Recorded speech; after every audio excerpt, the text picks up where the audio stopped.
Listen, I am unique learning systems all the way. But let's be totally honest. Trying to read those dry monthly readers during whole group instruction with 8 to 10 intensive learners, for me, it was epic, as in fail. I was fighting behavior battles on the regular and absolutely dreading my reading block. If you're tired of the chaos and missing the magic of real picture books, it's time to mix things up. Today, I'm sharing my secrets I used to turn my whole group read-alouds from a behavioral nightmare into the best hour of the day without ditching your curriculum themes. So again, you all know, all the way ULS. Unique learning systems is my jam, but let's be totally honest with each other for a second. I don't always look forward to reading their monthly thematic readers with my students. Sorry, never. Now, don't get me wrong. There are a few absolute gems. My kids sometimes love learning about the tech advancements between Josh and his grandfather, or hearing the sounds that Paris listens to throughout her day, and often they will cheer on Sky Pup as he travels through space and learns about objects in the sky. But my absolute favorite, the ULS Read Aloud, as completely random as it is good old grumpy Mr. G, who teaches about transparency, translucency, and opacity. Really? I read his story just like I would read Don't Let Pigeon Drive the Bus. The character arc of his story, he's mad, then he's great. The kids absolutely love his failures and celebrate when the poor man finally gets to sleep because he trials the right opaque curtains. I know, crazy. But these gems are pretty rare across monthly themes. For a long time, I tried to read these readers during whole group and then complete those comprehension assignments in small groups. But for me, it was an epic fail. Capital E, capital fail. I was fighting behavior battles on the reg, and I grew to absolutely dread whole group read aloud time, which really broke my heart because reading is one of my favorite things to do. I deeply missed the engagement of Brown Bear, Pigeon, and no David. You know that boy is silly. So that is when an idea struck me. Why not mix things up? Why not use highly engaging themed picture books during whole group read aloud time, and then move the dry ULS readers exclusively to small group direct instruction? Lo and behold, complete success. Moving the readers to small groups meant that I could move through them at a faster pace with fewer kids.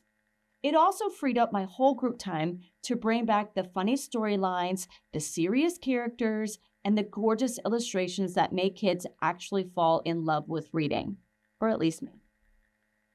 We could suddenly cover major grade level standards like setting, plot, cause and effect, and characters that aren't just people. My excitement grew as I sat to redesign my whole group read aloud time. To map this out, I selected 3 to 4 engaging picture books for the month that matched the monthly ULS theme. So for example, if the theme is 5 senses, week 1 would be based on sight, week 2, the story would be based on hearing, and week 3 would be touch, week 4 is taste. You know, you get the idea. Now, I know what you're thinking, or at least I do. You're probably picturing me sitting in a beautiful circle on the carpet with my 10 little cherubs. They're all perfectly attending, staying in their areas, looking like a scene straight out of Matilda with Mrs. Honey. Friend, let me tell you, I am not that teacher. It's a circus for sure, but it's my circus, and this proud ringmaster keeps the acrobats on track, and the chaos is beautifully contained. And if you want intensive K2 learners to engage with theme books, you have to put on your ringmaster hat and invite them to the show. So grab your coffee, because today I'm sharing my secrets of how I turned my whole group reading block from a behavior nightmare into my favorite hour of the day. So strategy 1, win the classroom real estate. First up, let's talk about the classroom real estate. How do you make sure an entire group of 8 to 11 intensive learners can actually see the book you're reading? If you're just holding up a standard picture book at the front of the rug, you've already lost half the room, unfortunately. They can't see the details. They're too tiny. They lose focus and the behaviors ramp up. So here's my setup. I take pictures of the book pages and I load the images directly into a program like Smart Notebook or PowerPoint presentation, and I display them on the big screen in the front of my room. So when it's time to read, I do a three-part approach. I hold the physical book in my hands. I actively travel around the room to maintain physical proximity to my kids, evidence-based strategies, and the giant pages are displayed on the front screen for everyone to see. This allows me to point out the tiny illustration details or specific words, and even the kiddos in the very back can see it perfectly. Pro tip: grab a cheap wireless presenter clicker. I got mine off of Amazon. It untethers you from the front of the room so you can change the slides on the go while physically monitoring behaviors or prompting a student across the room. Strategy 2, we're going to add the visual wow factor. Because I teach lower elementary special education, my kids expect a production. They aren't intrinsically motivated to sit nicely, listen to a story, so I build a show right into my reading slides.